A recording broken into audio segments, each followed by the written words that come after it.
veramente orgasmico quel suono. Per chi non l'avesse capito, sto parlando dello stu-tu-tu-tu.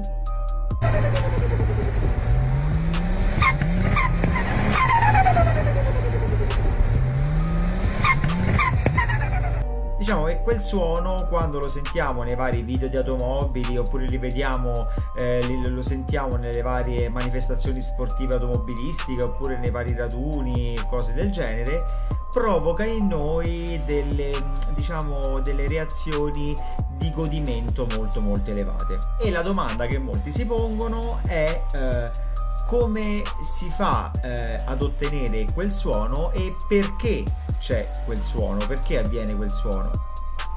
Ci sono due premesse da fare, due.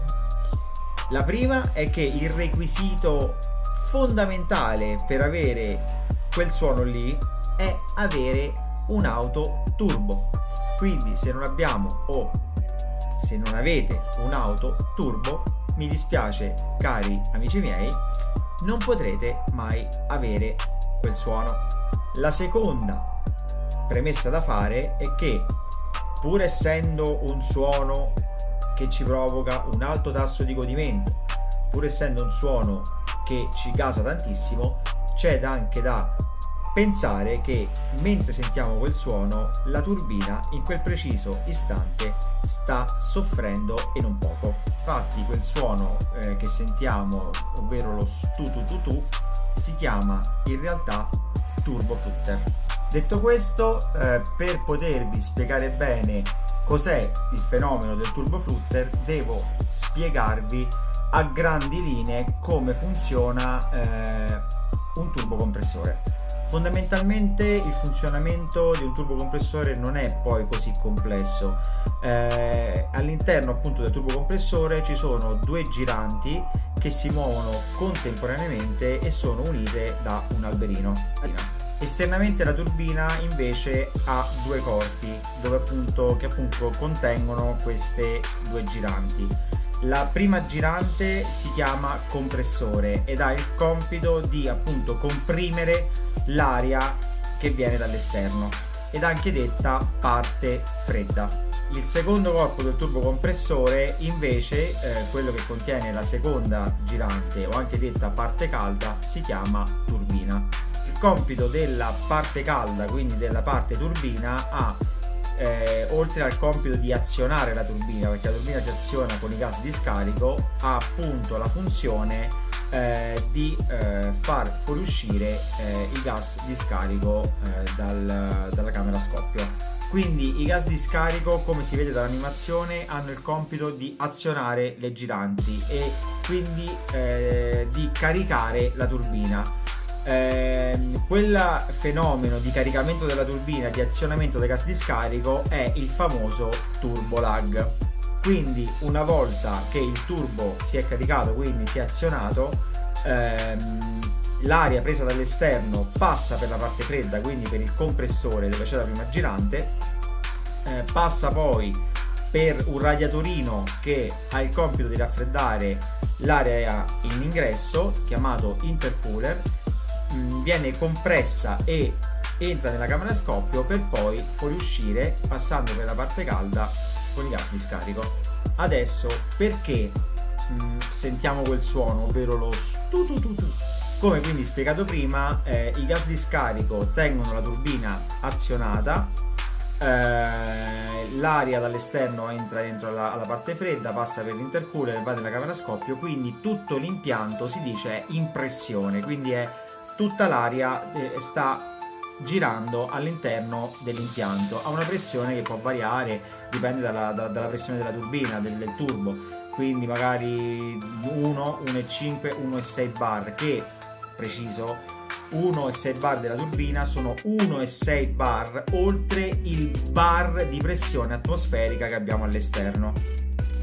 Quando stiamo quindi diciamo a tavoletta con la macchina e abbiamo il corpo farfallato del collettore di aspirazione tutto aperto e quindi tutta l'aria che è quindi tutto l'ossigeno, l'aria e quant'altro che è all'interno dell'impianto del turbocompressore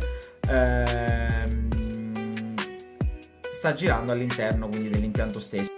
Quando invece dobbiamo decelerare, quindi dobbiamo rallentare e leviamo il piede dall'acceleratore, la farfalla, il corpo farfallato, la farfalla del collettore di aspirazione del corpo farfallato si chiude e l'aria che è all'interno, quindi il flusso d'aria viene bloccato all'improvviso e quella poca aria, l'aria che è rimasta, che rimane dell'aria all'interno dell'impianto, quindi l'aria che è rimasta all'interno in circolo, inevitabilmente va a sbattere contro la girante, quindi va a sbattere contro la girante della turbina.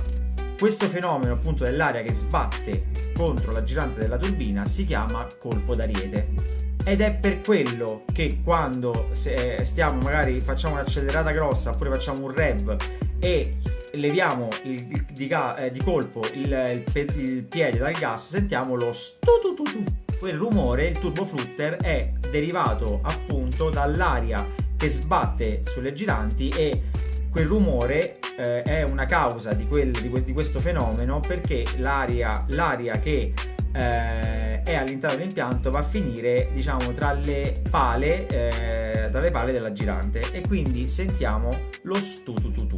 Perché vi ho detto prima che questo suono è bello ma fa soffrire la turbina? Perché il colpo d'ariete non è proprio salutare per la turbina stessa. Perché? Perché con il tempo, non è una cosa immediata ovviamente, perché con il tempo, a forza di tirare, a forza di andare a cannone, a forza di far sbattere l'aria che c'è nell'impianto contro la girante può gravemente danneggiarsi. Perché comunque un colpo di aria a 1,6 bar, a 1,5, a 1,4 contro la girante possono causare l'allentamento della girante stessa, quindi l'alberino si può allentare e se si allenta l'alberino, se si allenta la girante, rischiamo seriamente di rompere la turbina. Ovviamente c'è una soluzione a questo fenomeno ed è quello di installare nelle autoturbo la famosa valvola pop-off, blow off, quello come lo si vuole chiamare. Questa valvola ha il compito di aprirsi, quindi di espellere l'aria che è all'interno dell'impianto proprio per evitare il colpo d'ariete. Quindi quando abbiamo questa valvola installata e leviamo il piede dall'acceleratore, il corpo farfallato si chiude, l'aria invece di sbattere contro la girante, perché non saprebbe dove uscire, perché ragazzi è una questione di idraulica, se l'aria da qualche parte deve uscire, quindi o c'è una valvola o sbatte contro quello che si trova davanti, quindi in qualche modo deve uscire l'aria. Quindi l'aria che è rimasta all'interno tramite la valvola pop-off, invece che sbattere contro la girante, viene espulsa tramite questa valvola. Ed è il motivo per cui in molti video di auto che vediamo, in molti raduni, a molte gare automobilistiche, sentiamo quel suono altrettanto orgasmico delle autoturbo che è il pss.